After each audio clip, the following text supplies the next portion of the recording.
نے کہا میں سب سے بڑا رب ہوں اور اپنے آپ کے رب ہونے کا دعویٰ انسانوں میں صرف فرعون کا ہے۔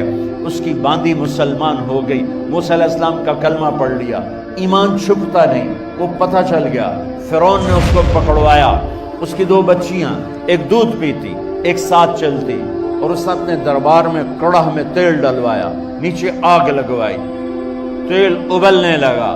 جب وہ پوری طاقت سے ابلنے لگا تو اس نے فرعون کی باندی سے کہا یہ آگ تیرے سامنے ہے، جلتا ہوا تیل، موسیٰ کے رب کو مانے گی تو پہلے تیری بچیوں کو جلاؤں گا پھر تجھے جلاؤں گا، اور اگر مجھے رب مانے گی تیرے گھر کو سونے چاندی سے بھر دوں گا۔ سنو اس نے کیا کہا، وہ کہنے لگی فرعون یہ تو میری 2 ہیں، میری 100 ہوتی تو اللہ کے نام پہ آج میں قربان کر دیتی، کر جو تجھے کرنا ہے۔ تو پاگل ہو گیا، غصے میں کہنے لگا اس کی بڑی بیٹی کو ڈال دو۔ تو انہوں نے اس کو یوں ٹانگوں سے پکڑا اور وہ چیختی چلاتی ہوئی تھی، ماں کا ایک بول اس کی جان بچا سکتا تھا، اور پھر گھر جا کے توبہ کر لیتی۔ وہ کہتی یا اللہ مجھے معاف کر دے، میں نے کلمہ کفر کہا۔ اس کو ٹانگوں سے پکڑا ہوا ہے، اس کے ہاتھ نیچے جھول رہے ہیں، اور وہ اماں بھی کہہ رہی کہ مجھے بچا لو۔ ماں نے اپنی آنکھوں سے بچی کو تیل میں یوں ڈوبتے دیکھا،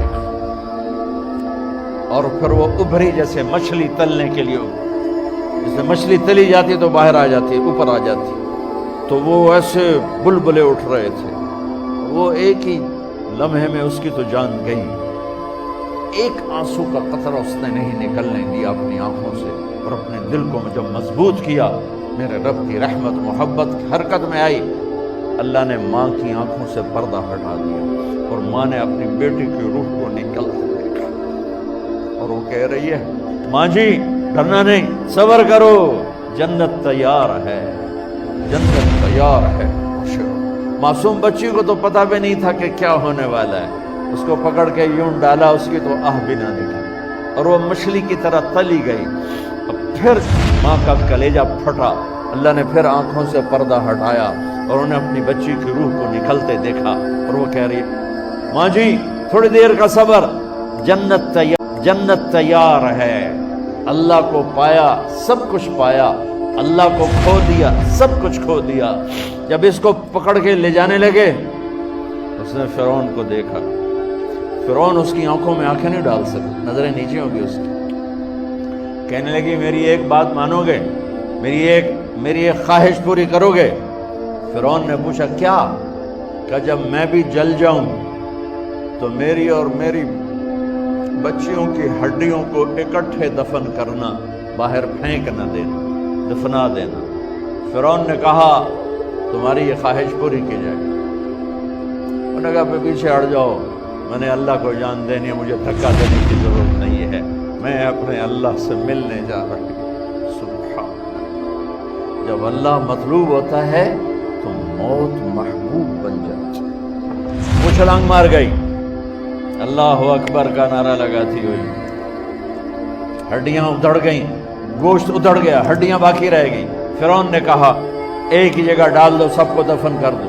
دفن 2000 سال کے بعد، موسیٰ علیہ السلام کے 2000 سال کے بعد جناب رسول اللہ صلی اللہ علیہ وسلم دنیا میں تشریف لائے۔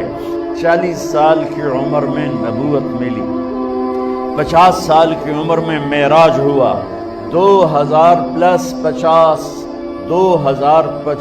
سال کے بعد میرے نبی کی سواری بیت المقدس جا رہی ہے، اور بیت المقدس پر جب وہ اوپر پہنچے ہیں تو مصر وہاں سے قریب ہو جاتا ہے۔ جب وہ اترنے لگے تو میرے نبی نے کہا جبریل جنت کی خوشبو آ رہی ہے، ابھی تو جنت اوپر ہے، ابھی تو اوپر جانا ہے، تو یہ زمین سے جنت کی خوشبو کیا آ رہی ہے؟ تو جبریل نے عرض کی یا رسول اللہ فرعون کی ایک باندی تھی جو اللہ سے سودا کر گئی جان کا اور اپنی بچیوں کا، اس کی بچیوں کی ہڈیوں کو جہاں دفن کیا گیا ہے، یہ خوشبو جس دن انہیں دفن کیا تھا اس دن سے لے کر آج تک یہ خوشبو آ رہی ہے، اور یہ قیامت تک آتی رہے گی۔